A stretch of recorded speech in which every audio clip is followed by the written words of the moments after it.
А вам должен.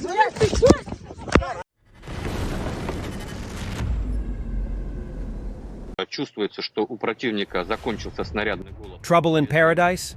Russian propagandist and Mila blogger Alexander Kots reports about the situation in the Kharkiv region for Russian forces, confirming their progress has stalled. The enemy does not have lack of shells anymore. They also operate a wide range of FPVs. There is a gradual fortification at the reached borders, and we are slowly moving into active defense, because if we try to go further, we will simply lose a large number of our people. And we see that, judging by the behavior of the enemy, it is preparing a serious counter-offensive blow in the Kharkiv direction. Серьезный контрнаступательный удар на Харьковском направлении. Russian state propagandist Alexander Kots is trying to push the idea of a Ukrainian counteroffensive at Kharkiv to readers. He's certainly not the first to do this. Being a full-time and experienced propagandist, I think that his task is to prepare the public just in case they have to make difficult decisions in the future. Ukrainian counteroffensive operation has begun. Actually, we can declare its first stage. The enemy is now trying to suppress the control of the North Army Group. Permission for Western high-precision strikes on the border was received and immediately began to be implemented. The Ukrainian armed forces have already attacked the Belgorod region twice with HIMARS, and each time there were two waves. The first is high-explosive fragmentation rockets. The second is cluster, with the expectation of an increase in casualties at the point of intended impact. The latter hasn't worked out yet. The Iron Air Defense Division has so far successfully shot down HIMARS, even those launched in batches. This means that the enemy will combine more. With vampires, Olha, Tochkas, drones, they will try to push through air defense in order to target targets identified with the help of NATO. Control points, logistics, communications, security forces.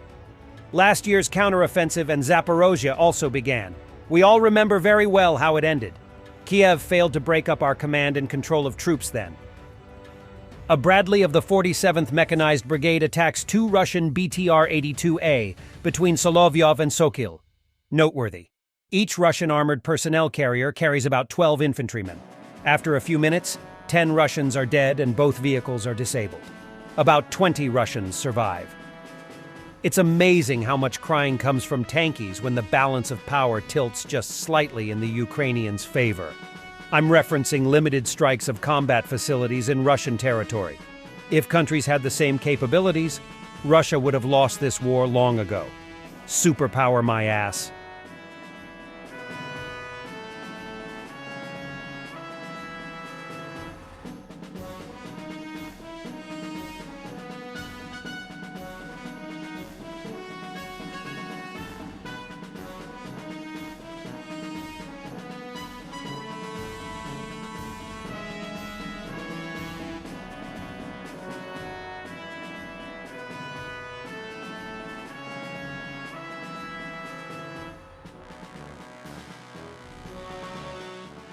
Blood in the cracks of the phone, white shirt with blood on it.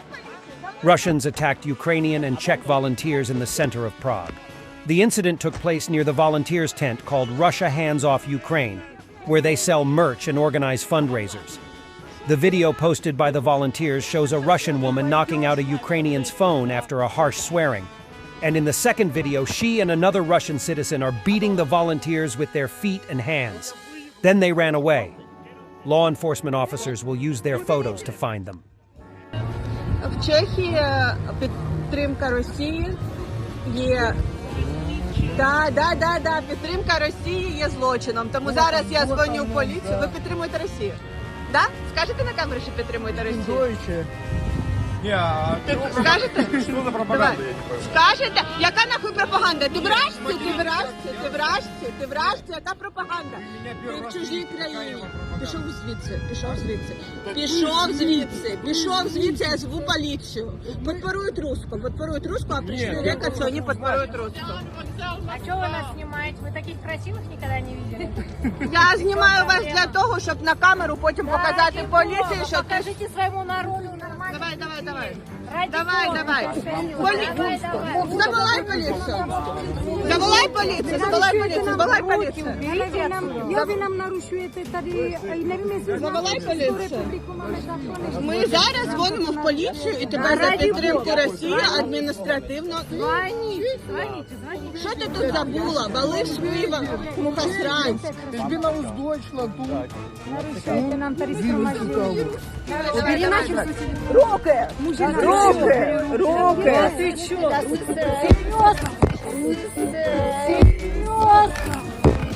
Серйозно? Агресивно? Поліцію! Заволай Так, а вам досить?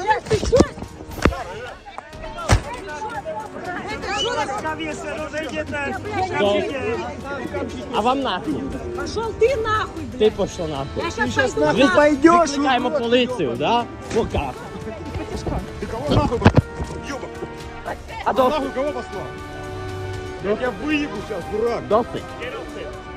Стоп. Уберите! Ты кого нахуй послал? Another revealing exchange between U.S. and Chinese defense officials. U.S. Secretary of Defense Lloyd Austin received a round of applause after responding to a Chinese colonel, who said NATO expansion led to the war in Ukraine. I respectfully disagree with your point that the expansion of NATO caused the Ukraine crisis. The Ukraine crisis was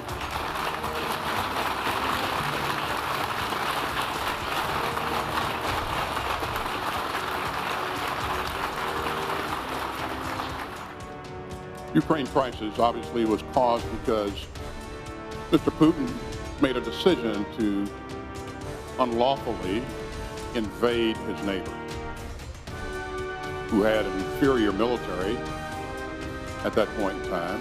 He assumed that he could very quickly roll over his neighbor and annex the country. That was 2+ years ago. He has not achieved any of his strategic objectives to this point. Total disregard for human life and constant terror is what Russia is trying to spread. Just this week alone, Russian troops have carried out nearly 1,000 strikes using various types of missiles, guided aerial bombs, and combat drones. Protecting life in Ukraine with a sufficient number of air defense systems, providing our soldiers with the necessary weapons of the required range, and exerting pressure on the terrorist state so that Russia does not have time to adapt is the way to bring peace closer. Russian terror must lose. The world is capable of ensuring this.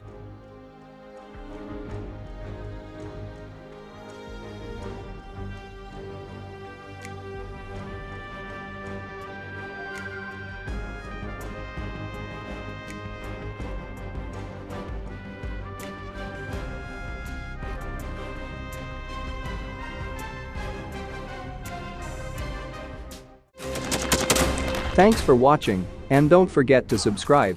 Also, if you want to support Warthog Defense, please become our member and get early access to new videos, exclusive members-only videos, and become administrator in comment section.